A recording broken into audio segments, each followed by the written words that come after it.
Hey all, I'm here with Analucia Lopezrevoredo, the founder and executive director of the JLF grantee Jewtina y Co. Jewtina y Co is a Jewish and Latin organization on a mission to nurture Latin Jewish community, identity, leadership, resiliency, and to celebrate Latin Jewish heritage and multiculturalism. So Analucia, there are so many aspects to your work. I feel like it would take up the full interview time if I tried to describe it all. So I'll pass it to you.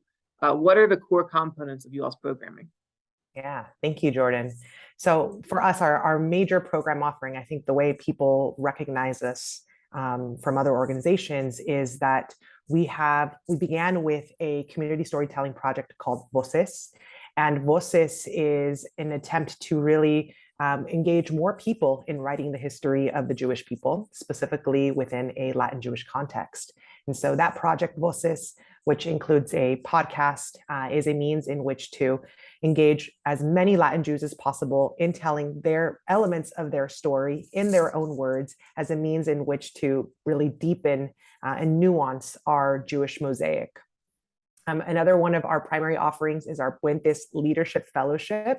And that fellowship is a 6-month fellowship that involves bringing together Latin Jews from across the United States who are interested in developing as leaders, but as holistic leaders. So really kind of challenging a lot of the ways, normative thinking around leadership and finding ways in which to center both Jewish and Latin values at the core of why we lead and how we lead. And so those two primary programs, along with our culture library, which is really meant with the multicultural family in mind, with the interfaith family in mind, with the immigrant family in mind, we've created a wide range of offerings so that people can engage with Judaism through a Latin lens and do so in a way that engages as many people as possible. And if I'm getting this right, you built that over the first 2 years of your existence on almost an entirely volunteer basis. Am I getting that right? That is correct. That is correct. It's actually funny because right now it's the second day of Latino Heritage Month, El Mes de la Herencia Latina, Latinx Heritage Month. And we began as a small project during this month in 2019 as a means for which to just create some narrative and some richness for the Latino community around the Latin Jewish experience. And that led to so much interest that it just was a no-brainer. We're going to keep going. And it was fueled largely by passion and by will and volunteer based. And, as we know, it's beautiful and it's also unsustainable. So here we are today growing. And one of the things that we're wanting to ensure that we're able to do so that we can keep doing the work is to also compensate fairly our staff and our team. Yeah, and obviously we really are happy to be a part of making that happen and Absolutely. super endorse that fair treatment of staff. So your grant in the last cycle was specifically for your Vocis project, the media Mhm. series you mentioned earlier. Can you talk to me about your theory of change for this project, which, to take words from the proposal you submitted a couple of years ago, aims to decolonize storytelling? How Yeah. will this and Jewtina's work more broadly help us bring forth a better world? Yes, thank you. And yes, just wanting to echo, so thankful for this partnership with JLF to be able to do this work.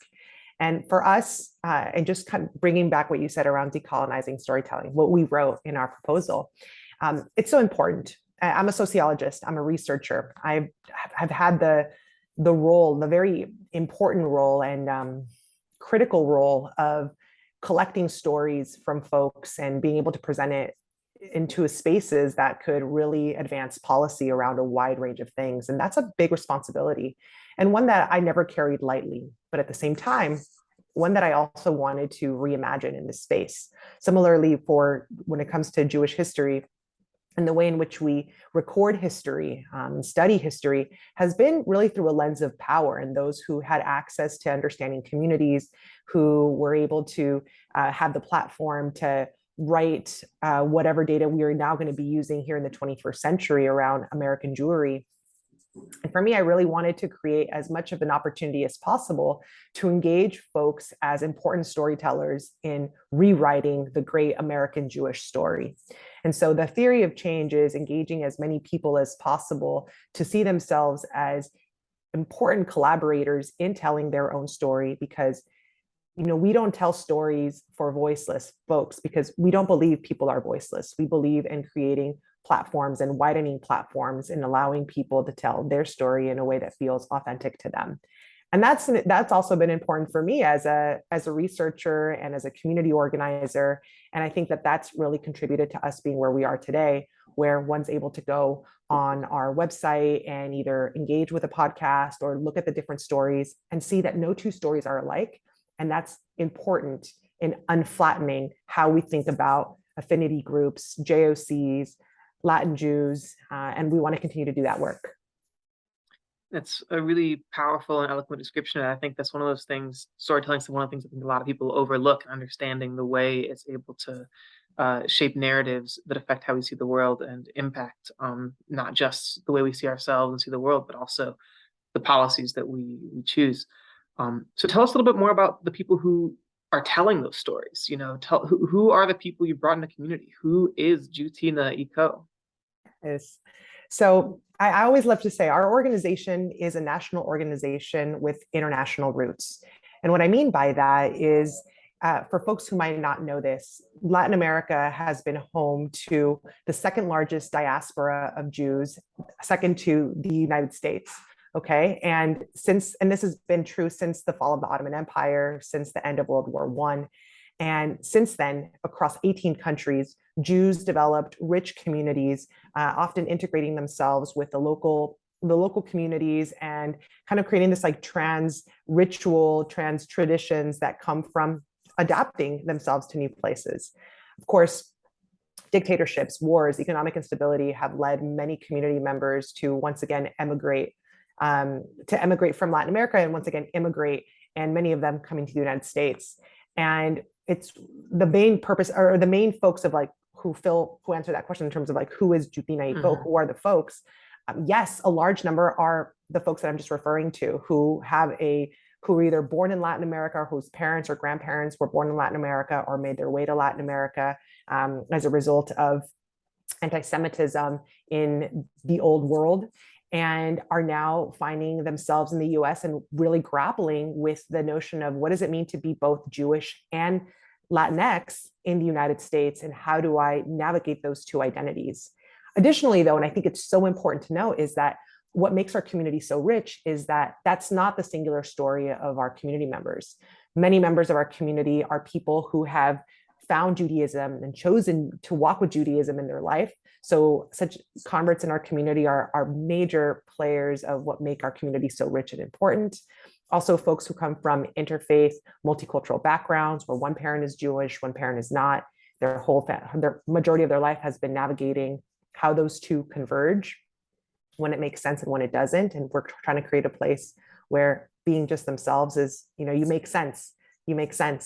And of course, to our adoptee brothers and sisters who have also made their way to the United States through adoption, and have also spent a lot of their time thinking, where is it that I fall? Like I can ethnically or racially identify with a region of the world, but I don't have access to that culturally. And so our organization plays a major entry point in really being able to step in and say, you don't have to know it all. You don't have to feel like you are enough of anything, because just being in this space, you're contributing to the space we're wanting to create.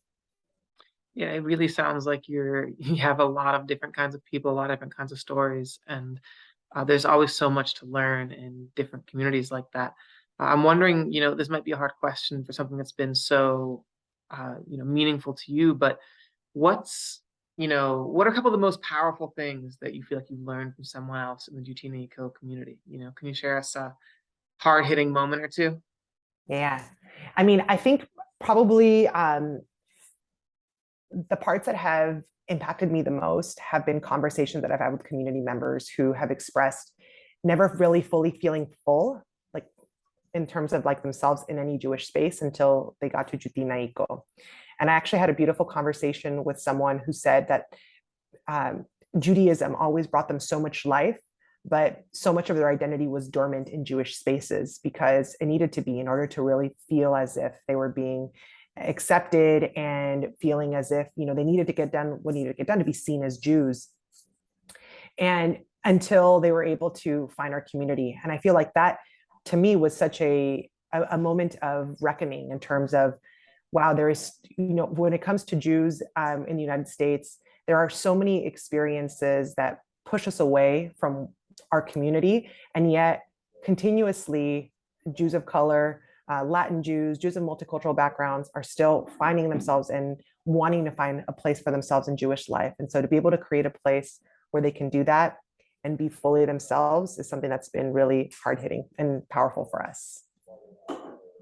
As a mixed Jew myself, I definitely at some level understand and appreciate and know how meaningful that can be. And so I really love to hear that that's something that you're hearing from so many of your people. So thank you so much, Analucia. I appreciate your time. And if I was a Latin Jew looking to get involved with you all, where can I find you? Absolutely. Well, first and foremost, go give us a follow. Our handle for Facebook, Instagram, Twitter is at Jewtina y Co altogether. And of course, our website, if you go to www.jewtina.org, you're able to access, look at everything that's happening, what are our upcoming events. If you're interested in joining one of our cohort learning fellowship programs, there's information there. And of course, our resources all live live on our website. So please check them out. Amazing. Thanks so much, Analucia. Have a good one. Thank you.